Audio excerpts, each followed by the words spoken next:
Kinasuhan daw yung kanyang tatay, crimes against humanity. 30,000 na niya yung namatay. Yon ang sabi sa kaso na final sa kanyang tatay. Pero ni isa daw, ni isang pangalan, walang masabi.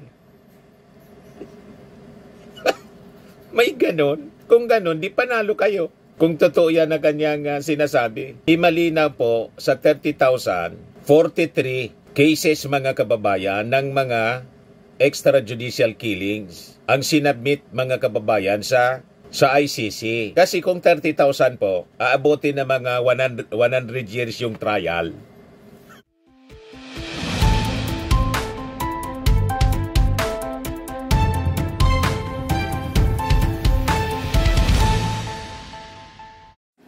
Hello po mga kababayan, si Dante Maravillas. Bicolano vlogger, broadcast journalist from Albay. I-update ko kayo mga kababayan sa pinagkakaabalahan ni Sara Duterte. Walang tigil sa pagmi-meeting. Hindi man lang mga kababayan yung meeting na papakinabangan ng mga mamamayang Pilipino, kundi yung meeting, rally para sa kanyang tatay. Paulit-ulit yung mga kwento, mga kababayan, binabago yung narrative ng katotohanan. May relasyon kung bakit yung kanyang tatay nasa kulungan, nakadetain doon mga kababayan sa The Hague, abang sumusweldo mula sa taxes ng ating mga mamamayang Filipino. Ang trabaho niya mag-rally. Sumusweldo. Whereas yung First Lady mga kababayan, si Liza Marcos, walang sweldo sa gobyerno. Nandun sa Saudi Arabia, nagtatrabaho, working visit. Yan si Sara. Naubos yung panahon sa meeting, rally. Nandyan na lang palagi siya, mga kababayan. Masyado ng stress ang itsura. Whereas si Mrs. Liza Marcos, kausap yung mga OFW sa Riyadh, Saudi Arabia. Yan yung post niya mga kababayan, 1 hour ago. Working visit to Riyadh, Kingdom of Saudi Arabia. Drop by the OFW Female Shelter, Bahay Kalinga, 1, Riyadh, KSA, July 19, 2025. Yan ang First Lady. Wala mang sweldo. Galing sa taxes ng mga Filipino. Yan yung Bahay Kalinga po. May mga bata.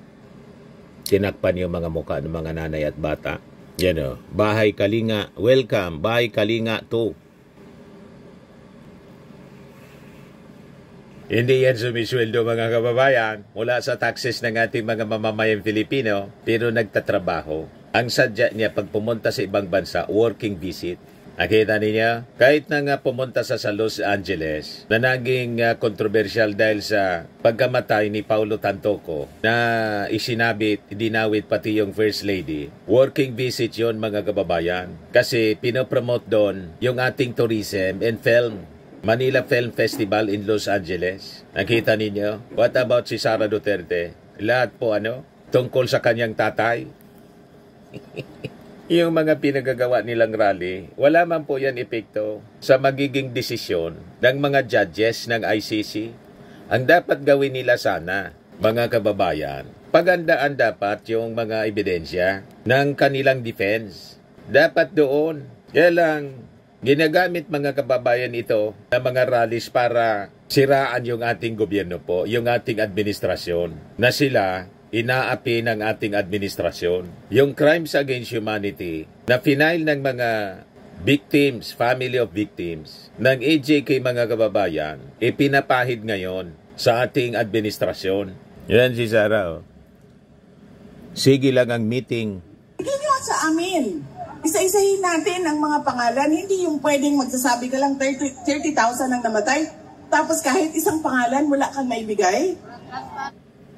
Kinasuhan daw yung kanyang tatay, crimes against humanity. 30,000 na niya yung namatay. Yon ang sabi sa kaso na final sa kanyang tatay. Pero ni isa daw, ni isang pangalan, walang masabi.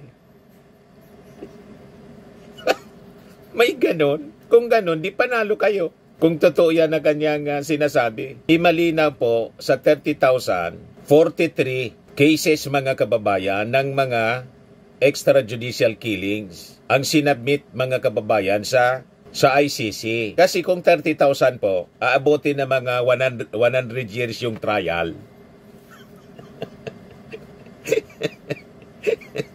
lalong hindi makakalabas mga kababayan si nabuhay. Imagine 30,000, paano mo isa-isang kaso didinigin?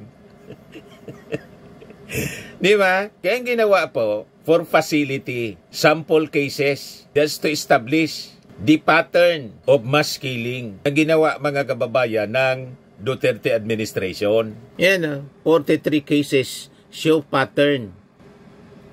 The lone charge of murder under crimes against humanity comprising at least 43 killings of drugs suspects in the bloody anti-narcotics crackdown is enough to provide a solid basis against former President Rodrigo Duterte in the ICC. Sabi po ng law expert in ICC accredited lawyer na si Joel Butuyan. Kasi imagine kung 30,000 mga kababayan yung ipoprobe, abuti ng 100 years, baka sobra pa. Di ba? Common sense. Ito yung ginagamit ni Sara na argumento mga kababayan na napakababaw. Ikaw niyan ang pinaniniwalaan po ninyo. More na dapat matuwa kayo kasi ibig sabihin matatalo yung prosecution. I-try ninyo kaya ang ganyang mga argumento. Sumama ka na kasi sa defense lawyer. Sara Duterte. Tingnan natin kung yung mga argumento po ninyo tatanggapin ng mga ICC judges. Di ba? Kung yan ang mga sinasabi ninyo sa mga rallies dyan sa harap ng ICC, paniwalaan ng mga ICC judges, di panalo kayo, mas maganda on your part. Bakit hindi ninyo gawin na itong narrative ninyo, sabihin ninyo sa harap ng mga judges, hindi sa harap ng mga followers ninyo, na kahit anong sinasabi ninyong kasinungalingan, pinaniniwalaan nila. Di ba? Ayan si Sara. Sige, meeting po. Kung may tanim bala, merong tanim patay. Yes! Diba? Tanim bukog! Yan ang hawak-hawak nila. Kung may tanim bala daw, may tanim patay, ibig sabihin, yung mga namatay sa war on drugs, hindi totoo. Itinanim lang. You see, ang mga ebidensya, galing mismo sa bibig ng kanyang tatay. Yan ang ebidensya, galing mismo sa bibig niya. Pakinggan natin. In the crawler, yung sa TV, yung tumatakbo, sa CNN, pati BBC since yesterday, said that Duterte admits killing or shooting the criminals.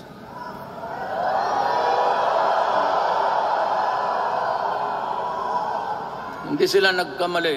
Putang ina, papatayin ko talaga magagawa. My campaign against drug will not stop until the end of my term. That would be 6 years from now.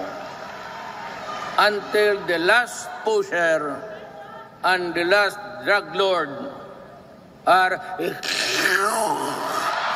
Mula mismo sa bibig niya.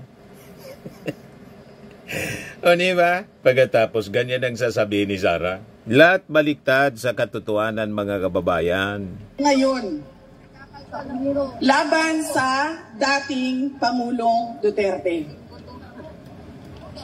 Wala man lang sila kahit isang ebidensya na nagsasabi na totoo ang paratang wala daw ni isa. Trillanes. At nga, wala na patapos na ang ICC bilang isang institusyon.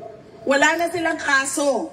Isa nila, yung kaso ni President Duterte. Nila. Nakakitaan sabihin niya yan, nakakita mga sila kababayan, ng isang administrasyon. Sa harap ng mga judges, tingnan natin kung kung favorable, magiging favorable yung desisyon ng ICC. Ang ginagawa po ni Sara Duterte, lalong binabaon niya yung kanyang tatay sa problema, binabakbakan mismo yung ICC. Di ba po? Akala niya pwede niyang mabuli yung ICC. Administrasyon ni Marcos na ayaw niya na naririnig na merong kumukontra at nagsasabi na mali ang ginagawa ninyo sa pamahalaan natin sa Pilipinas. They are stifling dissent. They are demolishing opposition. Anong demolishing opposition? Unang-una, hindi man kayo opposition. Kayo ni Tim ka. Di ba? Hindi man kayo opposition. Kasi kayo ni Tim. Ang legal na opposition po, yung mga dilawan, pinklawan, pero kayo hindi po. Umiwalay kayo kasi hindi na pagbigyan. Yung mga request ninyo, gusto ninyong mangyari, kasi hindi man po pwede. Lalo yung mga policy ng inyong tatay sa war on drugs at yung mga projects na funded ng China. Kaya masamang-masama ang loob ninyo. Lalo't na-booking yung plano ni the little girl. Doon niya nagsimula, nag-ambisyon. Na-booking po ni Martin Romualdez. Kaya masamang-masama ang loob ninyo. Ngayon, lahat ninyo pinopolitika, pati yung kaso ng inyong tatay, na wala mang kinalaman dyan sa kaso ng inyong tatay, yung ating Pangulong Bongbong Marcos, kasi 2017 pa yan, nagkataon lang, lumabas yung warrant of arrest sa kanyang panahon. At paano hindi isusurrender yung inyong tatay na walang tigil sa paninira? Di ba? Walang tigil sa destabilization. Kahit sino man pong nakaupong administrasyon, yun din ang gagawin. O di ba? O ngayon, nakuha ninyo yung hanap ninyo. Ito na kayo ngayon, laging nasa dahig. Si Pangulong Duterte ang pinaka staunch critic ng administrasyon ni BBM. Hindi na niya tinatawag na presidente, ni BBM na lang, ni pa BBM.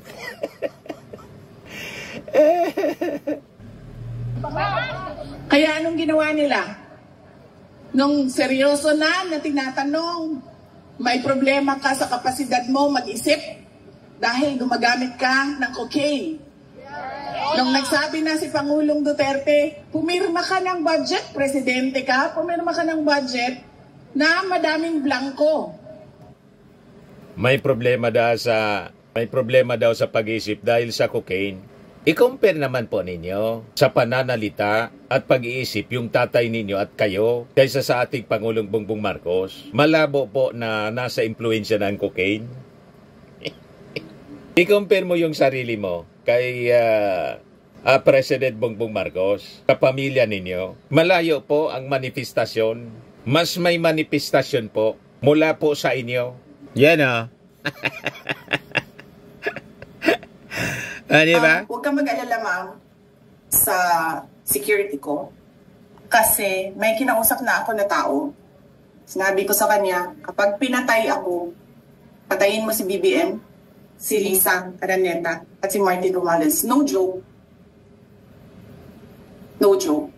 Nagdilin na ako, ma'am. Pag namatay ako, sabi ko, huwag ka tumigil hanggang hindi mo mapatay sila. Ano daw ang epekto ng droga sa brain? Yan insomnia, mood swings, anxiety, hallucinations, aggression, confusion. Agresibo?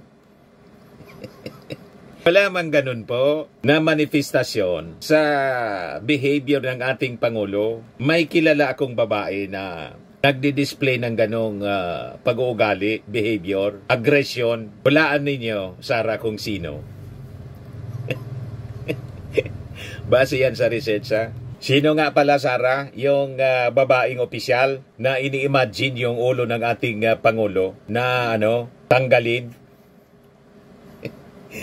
Diba? Mga ganon ang manifestasyon sa behavior ng gumagamit ng pinagbabawal na gamot. Never natin yan na-observe sa pag-uugali ng ating Pangulong Bongbong Marcos. Napakabait ng ating Pangulo. Niayaw niyang magsalita ng mga masasama. Kahit na nga pinagbantaan siya. Pero ang pinakang mabigat na binitawan na salita ng ating Pangulo, ito ay niya'y aking papalagan. Ganun lang.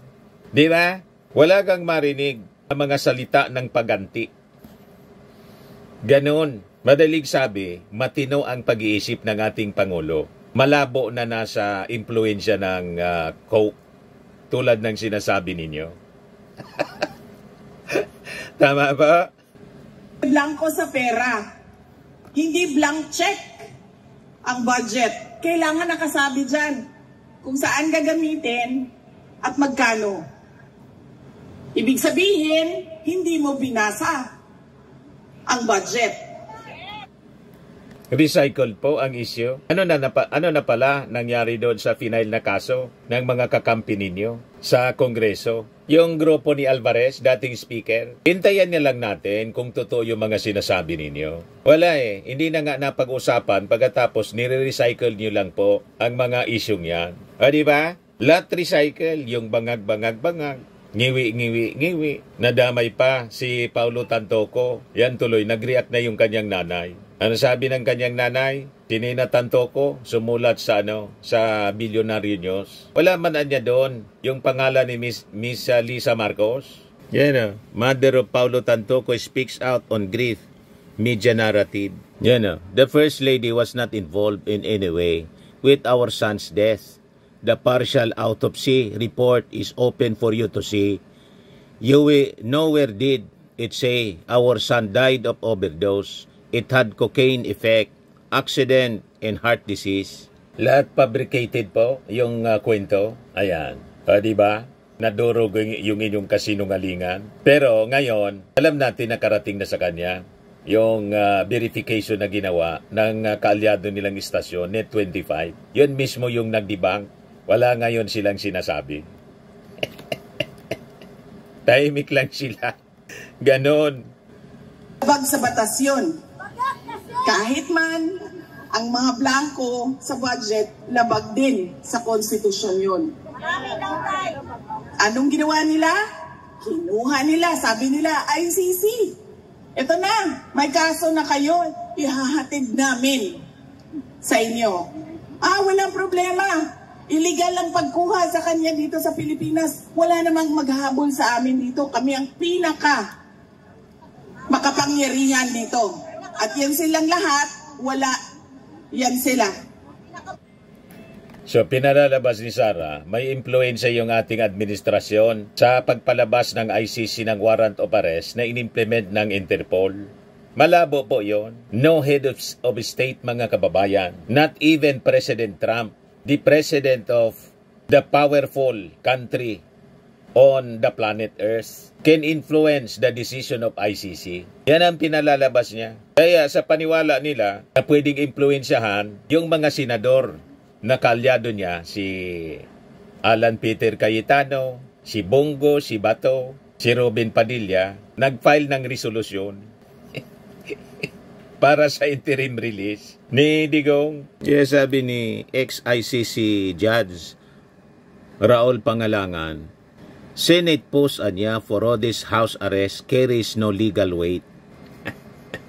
Walang bigat. Malamang sa malamang, pagsayang lang mga kababayan ng panahon. But anyway, tuloy lang nila ang mga walang kakwenta-kwentang aksyon. Diba?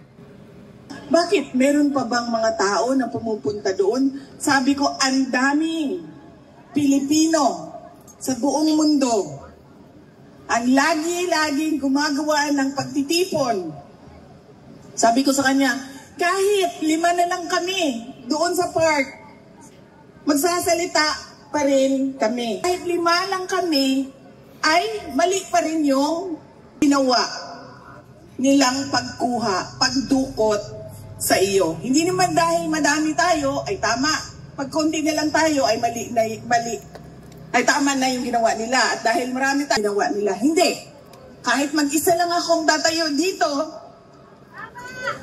alam mo ma'am, may nakita ako yung isang babae doon kahapon. Ano siya, foreigner. Doon sa may train station, may dala-dala siyang sarili niyang speaker. At nagsasalita siya, hindi ko naiintindihan dahil Dutch ata yung salita niya. Nagsasalita siya, mag-isa. Walang nakikinig sa kanya, walang nakatayo sa harap niya, pero nagsasalita siya. Baka baliw. Diba? Ano bang tawag ninyo sa tao nagsasalita, wala mang kausap?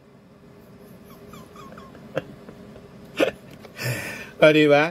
Walang audience. Basta't nagsasalita lang siya. Anong ibig sabihin nun kung hindi nasisiraan ang ulo?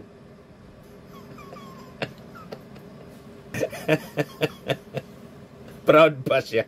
Ginawa pang example, mga kababayan, yung isang Dutch citizen, di daw niya maintindihan yung sinasabi. Di mo pala naintindihan, kuninto mo pa.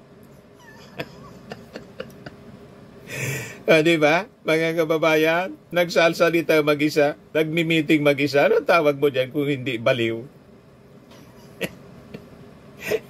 Nagsasalita mag-isa. Talaga ito si Sara. May diferensya talaga po. Naisip ko, aabot din ng panahon na gano'n na rin ang gagawin ko. Di ba? Tanggap niya na yun ang kanyang direksyon. Magsasalita na lang mag-isa.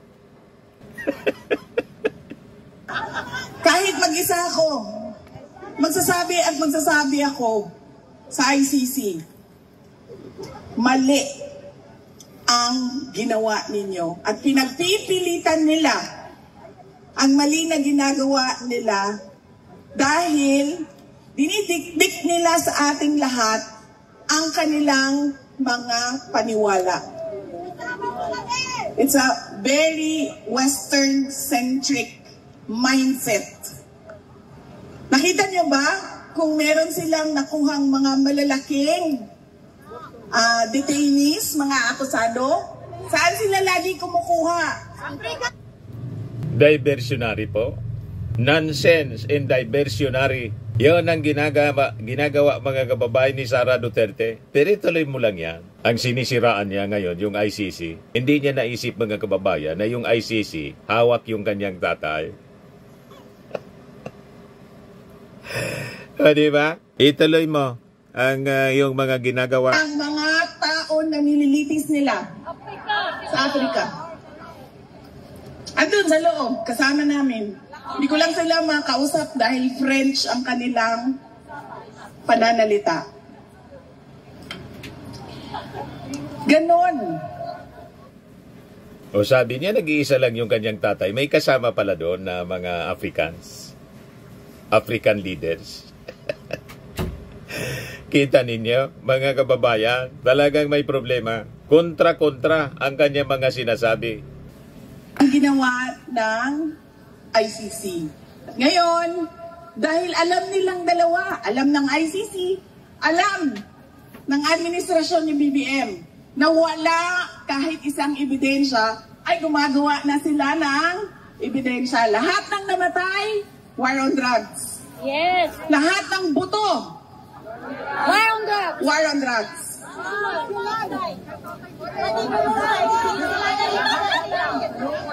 Lahat ng pinatay dahil sa love triangle, war on drugs.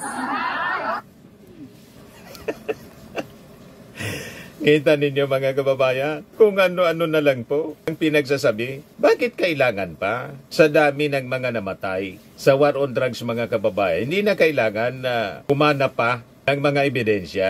Unang-una, hindi po yung administrasyon ang nagagather ng ebidensya, kundi yung prosecution. Private prosecutors po, sila naghanap ng mga ebidensya, hindi po yung gobyerno. Kumbaga, yung mga testigo, pinoprotect ng ating gobyerno kasi mga Filipino ito, may obligasyon ang ating gobyerno i-protect ang mga witnesses. Alangan man ipahamak ng gobyerno ang mga witnesses. Tama po. Kung ano-ano na lang po ang sinasabi ni Sara. Lahat. Dahil wala nga silang ebidensya. Missing sa So anong pinag-aalala ninyo kung walang ebidensya yung gobyerno, sabi ninyo? Unang-una, yung gobyerno, hindi man po yung naganap ng ebidensya. So, mabuti. It will be good for you. For Digong. Ibig sabihin, walang ebidensya, absuelto si Digong after trial. Pero yung trial, it last for 8 years. More or less. Ganon. So maganda. So anong ipinagpuputok ng botsin ninyo, mga DDS, na wala man palang malakas na ebidensya? Magsaya kayo. Kasi walang malakas na ebidensya sa paniwala ninyo. Diyan kung totoo yung paniwala ninyo. Di ba? Bungeros, ang tagal na niyan, di ba? 2025 na. Pagpasok nung termino namin, 2022, nandyan na yung missing sa Bungeros. So ang tanong, nangyari yan 2021 hanggang 2022. Kala ko ba magaling yung tatay ninyo? Bakit hindi nasolusyonan yung problema ng missing sa Bungeros? Hindi nabigyan ng hustisya. Anong rason? Dahil yung mga nasa likod ng missing sa Bungeros, barkada. O di ba? Lumalabas na barkada yung mga mastermind. Kasama consultant. Di ba? Parang yung sa Pugo. Bakit ngayon nyo lang hinahanap sila? Diba?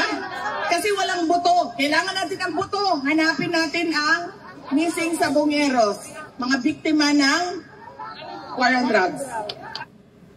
So naintindihan na ninyo kung bakit dito sa issue ng missing sa Bungeros, defensive yung mga DDS. Kasi natutumbok mga kababayan talaga kung ano ang katotohanan na ang missing sa Bungeros, yung mga involved na mga authorities, involved din sa war on drugs. Kaya sila mga kababayan, nagiging defensive. Ngayon, makikita natin dito mismo sa speech ni Sara Duterte, sinisimulan na nila ang depensang propaganda. O di ba? Alam na this mga kababayan. At anong ginawa nila? Noon, sabi nila, mag-iimbestiga ang Pilipinas. Bubuksan natin ang EJK Task Force na mag-iimbestiga. Nung wala talaga silang makita, wala silang mahanap, ano sabi nila? Ay, wala na. Sinunog na lahat ng ebidensya. Na nagsabing sinunog si Digong. Yan ang kanyang sinabi nung May 2022. Kaya di makitang bangkay, 30 missing sa Bungeros, sinunog, sabi ni Digong. Si Digong ang una na nagsabing sinunog. Hindi natin alam kung bakit alam niyang sinunog. Nalalaman lang natin ngayon na yung mga missing sa Bungeros, sabi sinunog, dahil sa testimony ng whistleblower na si Julie Dondon, Patidungan, ang tinuturong mastermind, si Atong Ang, konsultan sa STL at isabong ni Digong. Yan ang report. Pakinggan natin mga kababayan. Pinumpirma ni Pangulong Rodrigo siya ng tulong sa gambling consultant na si Ang para linisin ang hanay ng Philippine Charity Sweepstakes Office. Ito si Atong, I was hearing. Pinawag ko yan. Sinabi ko, Atong, ikaw ang number 1 dito sa Davao. Hawak mo lahat, huwag tayong magbulan. Pumunta ka doon sa PCUSO. Hintuin mo yung lahat ng illegal at tulungan mo ang gobyerno. That was the only reason for Atong Ang.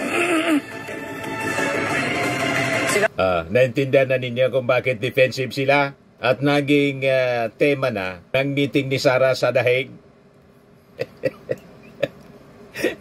Pati yung missing sa Bungeros. Sabi ko sa inyo mga kababayan. Ang nagsabi niya, hindi ako po, si DOJ Secretary Boying Rimulya na may kaugnayan niya. Kaya nagiging defensive sila. Pero ito mga kababayan, under investigation pa. Yung mga personalities na yan na nami-mention lalo na si Atong Ang, mga suspects pa lang po. Wala pa mang kaso. Binubuo pa yung kaso mga kababayan. At sabi natin, ulitin natin, ang isang suspect, considered siya deemed innocent until proven guilty beyond reasonable doubt. Yan ang dapat nating intindihin. Nawala na lahat ng ebidensya. Sinunog na. Nag-imbestiga na nga noong 2012, di ba? Sa panahon ni dating Justice Secretary Laila De Lima. May dala-dala pa siyang bungo noon. Kung maalala niyo, di ba? May dala siyang buto. Tapos buto pala ata ng baka yon kasi lechona ng baka yung Yung... Lalo.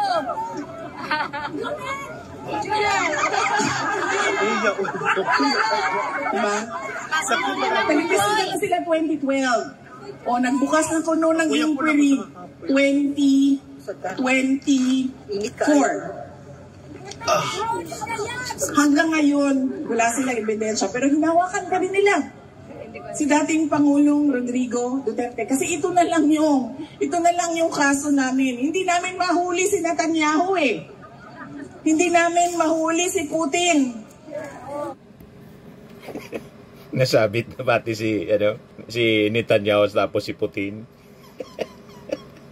Yan mga argumento ninyo, sabihin ninyo sa ICC judges. Pag halimbawa na kumbinsin ninyo sa inyong mga argumento na propaganda man lang, alam namin, pwede maganda, makakalaya yung tatay ninyo. Pero itong mga ginagawa ninyo na propaganda sa pamamagitan ng mga rallies, malamang imbis makatulong, lalong makasama. Di ba?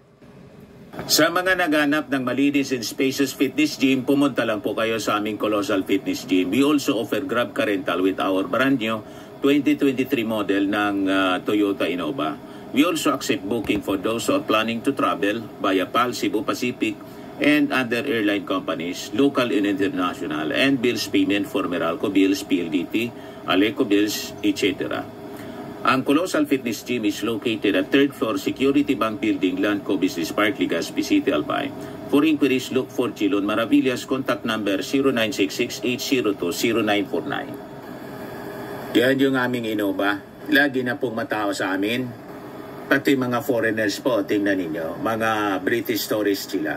Ang lalaki ng katawan na, mga kababayan, nag-gym sa amin. Ito naman po, Indian National. Ito mga mga European sila. Ito naman yung bago naming product na binibenta online, iGlow Serum. Whitening po siya galing sa South Korea. Tingnan ninyo yung epekto sa aking anak na architect entrepreneur, Riz Maravillas. For inquiries, look for Riz Maravillas on FB. Ito naman po, Fairmax Firming and Lifting Cream. Mainam po ito sa mga pains at paninigas ng mga kaso-kasuan. Ito po, Automax Radiant Serum. Sa mukha naman yung application. Anti-aging po siya. You will look 10 years younger than your age. Ito naman po yung bagong product naming binibenta online. Pwede kayong magnegosyo nito. I am Worldwide Amazing Pure Organic Barley Powdered Drink Mix from Australia. Endorsed by cancer survivor, actress Maritoni Fernandez. Pati ni Benny Sina Katakutan. Choco Barley naman po ito. Ito yung bago naming business partner sa Sorsogon. Ayan yung anak ko. Nag-seminar doon sa Sorsogon kahapon. Si Riz Maravillas. Pati si Ismo Laudi po. Ito mga bata pa sila pero nagnegosyo na. Mga kababayan, ang gagaling nila. So, hindi kailangang matanda na. Pati mga bata, they started their business from scratch. Si Piolo Pascual, si Aramina, ito yung business partner namin sa Australia. Pwede kayo na mag-business nito. Paturo kayo sa aking anak, i-orient kayo po, i-training. Pati si Marian Rivera, marami kaming stocks nito mga kababayan. Pati si Manny Pacquiao na may laban ngayon. Ang mga health benefits mo ng barley, boosts immunity, improves digestion, enhances energy levels, packed with antioxidants, prevent cancer. Sa mga inquiries ninyo, business inquiries ninyo, in orders, message na lang po kayo sa aking anak, Riz Maravillas. Sa mahilig naman po sa mga imported bags and wallets, demiritso na lang po kayo mag-message kay Ma'am Eileen Rosales, Eileen Closet. Naka-base po siya sa Amerika. Ito naman po yung bago naming product na binibenta online.